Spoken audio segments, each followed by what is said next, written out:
Opettaja-opiskelijoiden on hankittava käytännön kokemusta, siitä ei ole epäilystäkään. Tätä varten heidän on päästävä pois yliopistosta, jossa heille opetetaan teoreettista sisältöä, ja oppilaitokseen, jossa he voivat saada käytännön kokemusta. Yliopistot tarjoavat ihanteellisen vastauksen kuuluisan teorian ja käytännön kuilun sulkemiseen.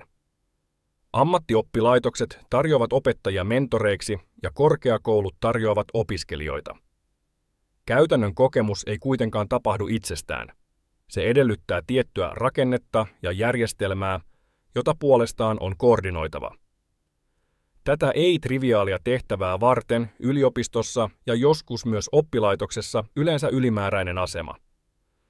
Yliopiston koordinaattorin tehtävä ei kuitenkaan koostu pelkästään tästä koordinoinnista, vaan monista muista tärkeistä tehtävistä. Seuraava video näyttää, mitä nämä ovat. Koordinaattorilla on keskeinen rooli yliopistossa. Ilman selkeää koordinointia voi syntyä nopeasti kaaos. Opiskelijoilla voi olla vaikeuksia löytää sopivia mentoreita ja koulut voivat hukkua käytännön vaiheiden tehokkaaseen järjestämiseen. Oppilaitosten ja yliopiston linkkinä he varmistavat sujuvan yhteistyön ja hyvin järjestetyn harjoittelun opiskelijoille. Yliopisto tarjoaa opiskelijat ja oppilaitosmentorit, mutta ilman koordinaattoria tämä yhteys ei toimisi tehokkaasti. Yksi koordinaattorin päätehtävistä on käytännön vaiheiden suunnittelu ja organisointi. He koordinoivat aikataulutusta opiskelijoiden ja oppilaitoksen mentorien välillä. Samalla koordinaattori seuraa, kuinka montaa opiskelijaa on ohjattava, varmistaen, että kaikki saavat riittävän ohjauksen. Toinen tärkeä osa koordinaattorin roolia on viestintä. Koordinaattori ylläpitää verkostoja ja edistää vaihtoa korkeakouluopettajien, rehtoreiden, muiden opettajien ja ulkoisten kumppaneiden, kuten yritysten, välillä. Nämä yhteydet ovat elintärkeitä koulutuksen laadulle ja käytännön vaiheiden onnistumiselle. Ilman koordinaattoria olennaiset sopimukset voisivat epäonnistua, mikä johtaisi tehottomiin prosesseihin ja riittämättömään oppimiskokemukseen opiskelijoille. Opiskelijat voivat luottaa koordinaattorin tukeen organisoinnissa. Koordinaattori on tavoitettavissa sähköpostitse, puhelimitse tai tietyillä foorumeilla.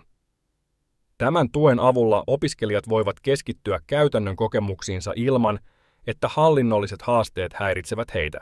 Organisoinnin ja viestinnän lisäksi koordinaattori hoitaa erilaisia hallinnollisia tehtäviä. Näitä ovat mentorointiprosessin dokumentointi, oppilaitosten ja yliopistojen välisten sopimusten koordinointi ja tarvittavien resurssien hallinta. Nämä toimet ovat välttämättömiä käytännön vaiheiden sujuvan kulun varmistamiseksi.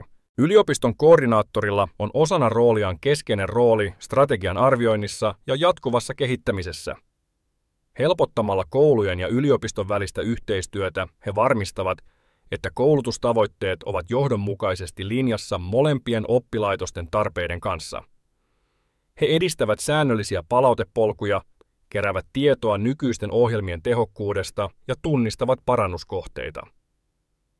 Tämän jatkuvan arvioinnin avulla koordinaattori auttaa muotoilemaan dynaamisen strategian, joka kehittyy todellisten tulosten ja sekä opettajilta että opiskelijoilta saadun palautteen perusteella. Yliopiston koordinaattori on kriittinen linkki teorian ja käytännön välillä. He suunnittelevat ja hallitsevat käytännön vaiheita, edistävät viestintää ja verkostoitumista kaikkien sidosryhmien välillä sekä tukevat opiskelijoita organisaatioasioissa.